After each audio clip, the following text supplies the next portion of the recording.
Hello everybody, my self Aryan Shukla. Welcome to Shukla learning point. तो यार आज की वीडियो से हम स्टार्ट करेंगे क्लास 10th के साइंस के चैप्टर 2 को, जो कि है एसिड्स बेसिस एंड सॉल्ट्स। ठीक है, तो जैसा कि चैप्टर के नाम से पता चल रहा है कि इस चैप्टर में हमें तीन चीजों के बारे में पढ़ना है। एसिड के बारे में पढ़ना है, बेसिस के बारे में पढ़ना है, सॉल्ट्स के बारे में पढ़ना है। तो ऐसे ही एसिड को हम एक पर्टिकुलर वीडियो में कवर कर लेंगे, बेस को एक दूसरी पर्टिकुलर वीडियो में कवर कर लेंगे और सॉल्ट को एक दूसरी वीडियो में कवर कर लेंगे। और हमें एक और वीडियो चाहिए, वो है इंडिकेटर पे। ठीक है, तो 4 वीडियो में हमारा चैप्टर हो जाएगा खत्म। उसके बाद एक और वीडियो आएगी इंपॉर्टेंट क्वेश्चंस की।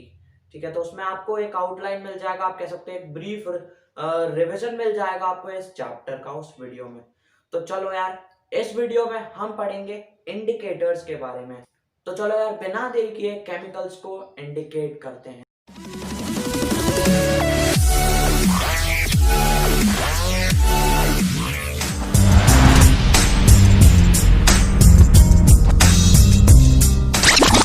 स्टार्ट करते हैं इस चैप्टर को।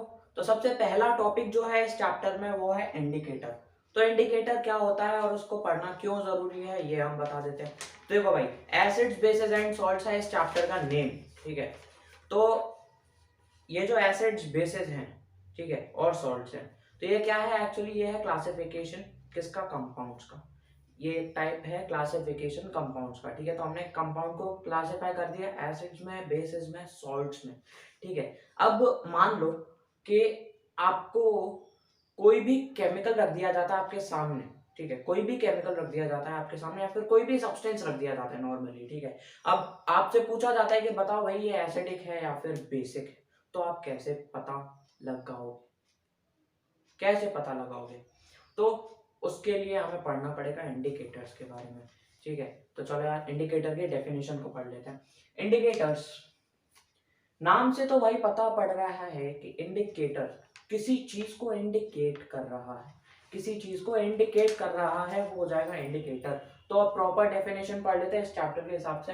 सो an indicator is a dye that changes color when it is put into an acid or a base।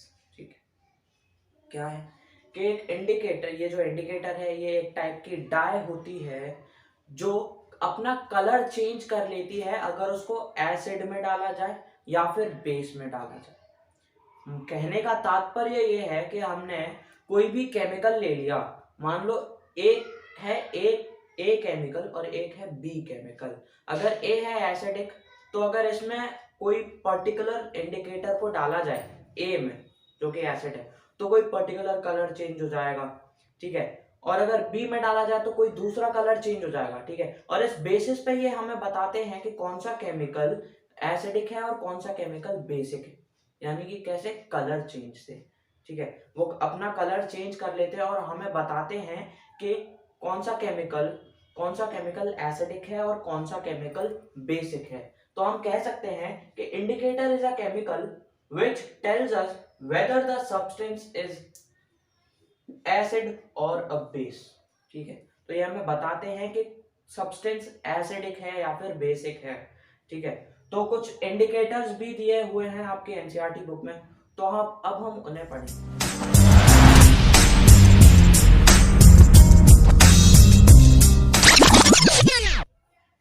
तो यहाँ पर मैंने वो सारे एग्जाम्पल्स लिए हुए हैं इंडिकेटर्स के जो कि आपके एनसीईआरटी बुक में दिए हुए हैं। ठीक है, तो सबसे पहला इंडिकेटर बहुत ही कॉमन इंडिकेटर है लिटमस पेपर। ठीक है, तो लिटमस पेपर या फिर लिटमस, अगर कोई सोल्यूशन न्यूट्रल है यानी कि ना वो एसिड है ना वो बेस है, तो नॉर्मली इसका कलर जो होता है वो होता है पर्पल। ठीक है, अब एग्जांपल के थ्रू समझेंगे। ठीक है, जैसे कि एसिड, जो नींबू होता है वो एक एसिड है, तो जो नींबू पानी हो जाएगा वो भी एसिडिक हो जाएगा। ठीक है, तो मान लो नींबू पानी है एसिडिक। ठीक है, और हमें पता नहीं है कि वो एसिड है। ठीक है, एक बार को मान लेते हैं कि जो नींबू पानी वो एसिडिक नहीं है, तो हमें चेक करना है लिटमस के थ्रू। ठीक है, तो लिटमस सोल्यूशन को या फिर लिटमस पेपर को अगर आप उस नींबू पानी में डालोगे तो वो कलर चेंज कर देगा। ठीक है, और कलर जब वो चेंज करेगा तो क्या कलर चेंज होगा? एसिड में वो रेड में कन्वर्ट हो जाता है। ठीक है, अगर वो ब्लू पेपर होगा तो वो रेड में कन्वर्ट हो जाएगा, या फिर अगर पर्पल होगा तो भी वो रेड में कन्वर्ट हो जाएगा वो कलर। और हमें क्या बताएगा कि वो सब्सटेंस है एसिड, यानी कि अगर हमने नींबू पानी में उसको डाला तो वहां पर कलर चेंज हो जाएगा रेड में। ठीक है, तो वो रेड में कन्वर्ट हो जाएगा। और सेम टू सेम ऐसा ही बेस के साथ होता है कि बेस में जो लिटमस पेपर है वो ब्लू कलर में चेंज हो जाता है। अब देखो, अगर मान लो मैंने रेड लिटमस पेपर लिया, ठीक है, और रेड लिटमस पेपर को मैंने एसिड में डाल दिया, ठीक है, तो वो कलर चेंज नहीं करेगा, वो रेड का रेड ही रहेगा। लेकिन अगर मैंने रेड लिटमस पेपर को बेस में डाला, ठीक है, तो वो ब्लू में कन्वर्ट हो जाएगा, समझ रहे हो। और अगर मैंने ब्लू पेपर को बेस में डाला तो वो ब्लू का ब्लू ही रहेगा, क्योंकि लिटमस एसिड में रेड में कन्वर्ट हो जाता है और बेस में ब्लू में कन्वर्ट हो जाता है, समझ लो। ठीक है, तो यहाँ पर अब नेक्स्ट पे चलते हैं। नेक्स्ट है अपना मिथाइल ऑरेंज। न्यूट्रल कलर रहेगा इसका ऑरेंज, मिथाइल ऑरेंज। ठीक है, तो ऑरेंज है इसका न्यूट्रल कलर।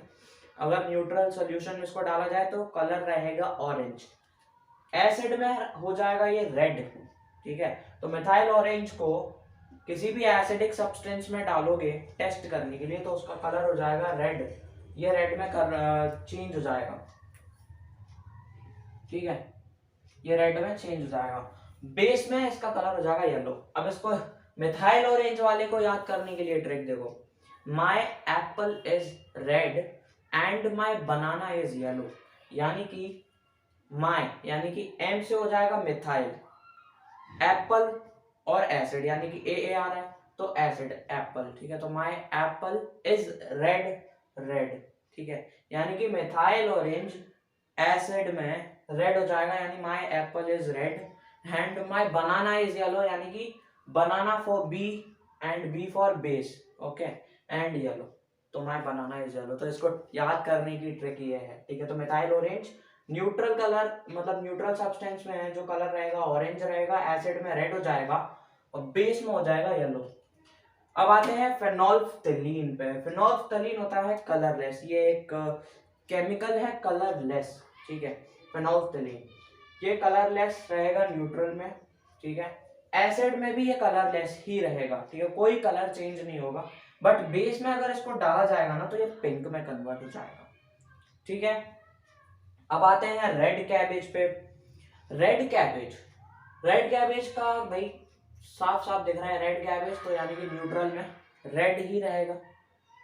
यहाँ पर सेम टू सेम फेनोल्फ्थलीन जैसा, जैसे कि वो कलरलेस था तो एसिड में कलरलेस रहा, रेड कैबेज भी रेड था न्यूट्रल में, और एसिड सब्सटेंस में वो रेड ही है, और बेस में वो ग्रीन में हो जाएगा।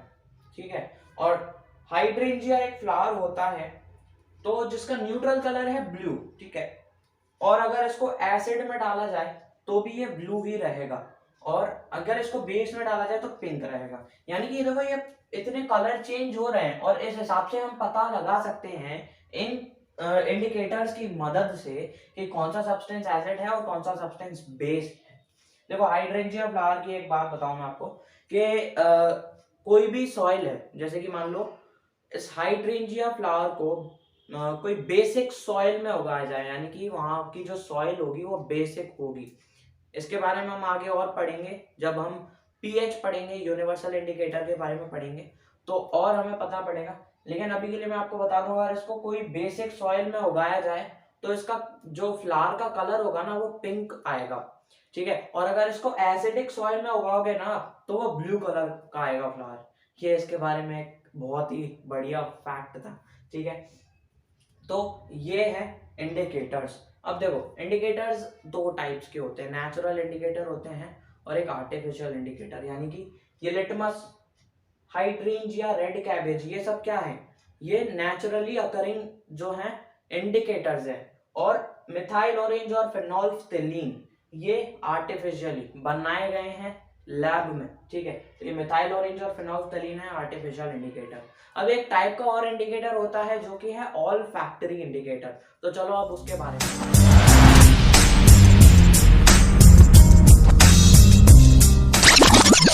ऑल फैक्ट्री इंडिकेटर्स, तो ऑल फैक्ट्री इंडिकेटर्स वो इंडिकेटर्स जो कि हमें स्मेल के थ्रू बताएं कि कोई सब्सटेंस एसिडिक है या फिर बेसिक। ठीक है, समझ रहे हो। ऑल फैक्ट्री का मतलब ही होता है relating to the sense of smell. ठीक है, तो ऐसे इंडिकेटर, ऐसे केमिकल जो कि स्मेल चेंज, ठीक है, अपनी स्मेल या फिर ओडर को चेंज करके ये बताएं कि कोई सब्सटेंस एसिडिक है या फिर बेसिक है। मतलब कि अगर उनको एसिडिक सोल्यूशन में डाला जाए तो वो अपनी स्मेल चेंज कर देंगे, बेसिक में डाला जाए तो और अलग से स्मेल चेंज हो जाएगी। तो ऐसा, जैसे कि कलर चेंज में हो रहा था, एसिड में कोई अलग कलर चेंज होगा, बेसिक में कोई अलग कलर चेंज होगा। ऐसे यहाँ पर ऑल फैक्ट्री इंडिकेटर्स के केस में भी होता है। तो यहाँ पर डेफिनेशन पढ़ लेते हैं।